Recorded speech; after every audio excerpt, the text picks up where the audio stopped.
पड़ेगा। सोचो छोटा बच्चा, उसको बाहर बैठा के, अच्छा पढ़ाई में इतनी रुचि कि बाहर बैठ के इतना ध्यान से पढ़ता है। एक बार मास्टर ने इनको बोला इधर आओ, ये ब्लैक बोर्ड पे सवाल तो सॉल्व करके दिखाओ।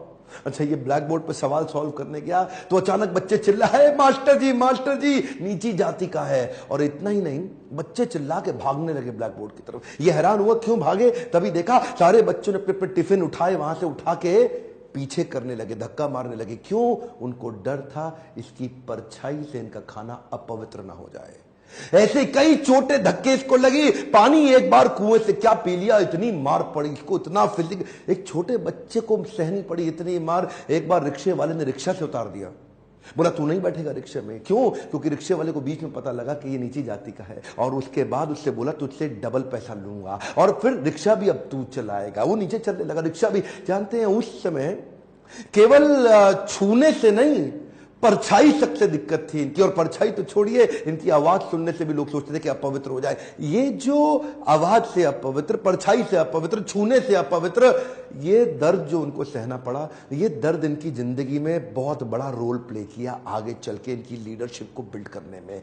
जानते हैं संस्कृत नहीं पढ़ाई जा रही थी, बोलते संस्कृत तो ब्राह्मणों के पढ़ने के लिए, तेरे पढ़ने के लिए तो है नहीं, स्कूल से निकाल दिया जाता। तो सायाजी महाराज गायकवाड़ नाम के एक राजा वहीं हुआ करते थे जिन्होंने इसकी तकलीफ को समझा और वो इनकी तकलीफों को पहचानते थे। बहरहाल इनकी पढ़ने की इतनी इच्छा को देख के उन्होंने इसको स्पॉन्सर किया, स्कॉलरशिप दी ताकि ये जाके वेस्ट में लंबी पढ़ाई कर सके। देखिए ध्यान दीजिए, बात आज की नहीं है, बात 110 साल पुरानी है। 1908 1909 उस समय एक कौन सबसे निचले पायदान से उठा हुआ महार जात का लड़का जाकर के इंटर करके आया इंग्लिश में मुंबई से। उसके बाद वही बीए करी, पॉलिटिकल साइंस और इकोनॉमिक्स में। रुका नहीं, तुम मुझको यहां नहीं पढ़ने दोगे, मैं जाऊंगा दुनिया की बेस्ट यूनिवर्सिटी में, रोक के तो दिखाओ। और वही स्कॉलरशिप लेकर के निकल गया न्यूयॉर्क, कोलंबिया यूनिवर्सिटी जाकर के उसने पहले तो एमए करी, पॉलिटिकल साइंस, इकोनॉमिक्स, हिस्ट्री और सोशियोलॉजी में। उसके बाद पीएचडी करने निकला। यहां नहीं रुका, लंदन स्कूल ऑफ इकोनॉमिक्स चला गया। लंदन स्कूल ऑफ इकोनॉमिक्स जाकर वहां एमएससी किया, उसके बाद लॉ की पढ़ाई किया, फिर उसके बाद डॉक्टरेट किया, किताब के ऊपर अपनी थीसिस लिखी। ये वही किताब थी जिसके ऊपर आगे जाकर के रिजर्व बैंक ऑफ इंडिया को बनाया गया। महाराजा और बड़ौदा से उनका प्रेम इतना था ना, वो जो सायाजी गायकवाड़ जिन्होंने इनको स्कॉलरशिप दिया था, पढ़ने में इनकी मदद करी थी, दुनिया भर में पढ़ के उनका प्रेम भूले नहीं, वापस उनके पास आ गए। बोला आप दुनिया भर में पढ़ के आए हूं, आपकी सेवा में आना चाहता हूं। तो उनको मिलिट्री सेक्रेटरी की नौकरी दे दी गई और उस समय ये नौकरी बड़ी मानी जाती थी। अब ये बड़ी पदवी पे तो आ गए थे, लेकिन वो छुआछूत ने इनका पीछा थोड़ी छोड़ा। वहां भी जो सरकारी पियोन होता था ना, वो उनको फाइल दूर से फेंक के दिया करता था। बोला तू नीच जात का है, आज गद्दी पे बैठ गया तो क्या, दूर से फाइल फेंकते थे, उसके पास नहीं जाते थे। उनको खाने के लिए बोलते थे बाहर जाके खा। आज भी वो कुएं से पानी नहीं पी सकते थे, इतनी एग्जॉल्टेड पोजीशन पे। बाबा साहब अंबेडकर की तकलीफों का सिलसिला थमा थोड़े ही। अभी तो रमाबाई जिनसे उनका विवाह हुआ था, उनके साथ उनकी 5 संतानें हुई, लेकिन 4 संतानें एक के बाद एक इलाज की सुविधा ठीक से ना मिल पाने के कारण उनके जीवन से चलती चली गई। 4 बच्चों का देहांत हुआ, एक बच्चा बचा, लेकिन पत्नी भी आगे चल के लंबा साथ नहीं दे पाई, वो भी लंबी बीमारी के चलते उनका भी देहांत हो गया।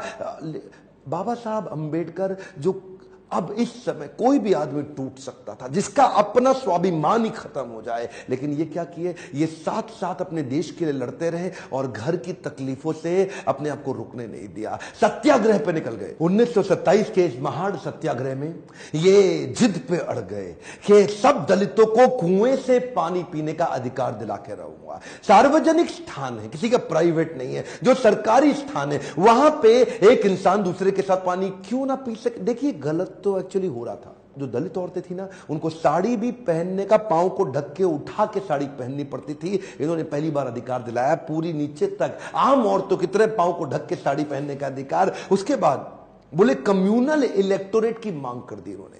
कम्युनल इलेक्टोरेट में ये चाहते थे कि कम्युनिटी के आधार पे हमारी वोटिंग की सुविधा अलग हो। उसमें थोड़ा गांधी जी अड़ गए, क्योंकि गांधी जी जानते थे कि ये अंग्रेज लोग मिल करके हमारी सारी जातियों को तोड़ के अलग कराना चाहते। गांधी जी ने इनको समझाया।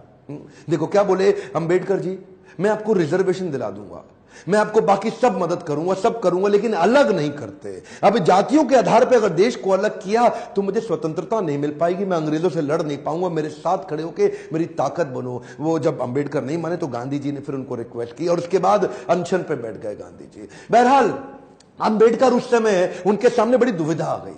वो सोचे एक तरफ मेरी अपनी जाति के लोग, मैं उनकी मदद करूं, और एक तरफ देश में आंदोलन लड़ रहे हैं गांधी, उनका जीवन, इनके जीवन का त्याग ना हो जाए, कहीं ऐसा जीवन ना खत्म हो जाए। उन्होंने गांधी जी को समझाया, बोला ठीक है आप अपना अनशन छोड़िए। पूना पैक्ट वहां साइन किया गया, और पूना पैक्ट जब साइन किया उस समय इन्होंने रिजर्वेशन तो कम से कम कंट्रोल में कर लिया। The evolution of provincial finance in British India नाम की इनकी किताब, द प्रॉब्लम ऑफ रूपी नाम की 2 किताबें, जिसके आधार पे आरबीआई की स्थापना हुई।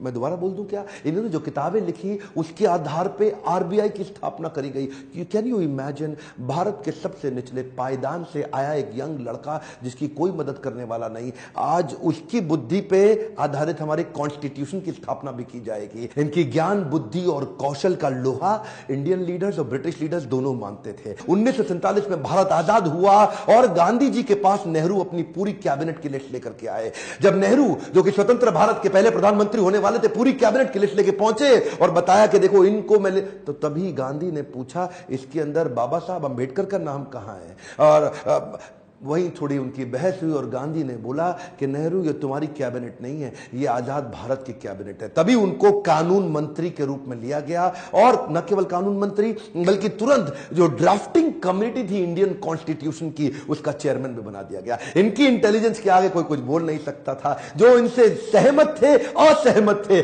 दोनों जानते थे कि इस आदमी में बुद्धि बहुत है। बहरहाल मन तो है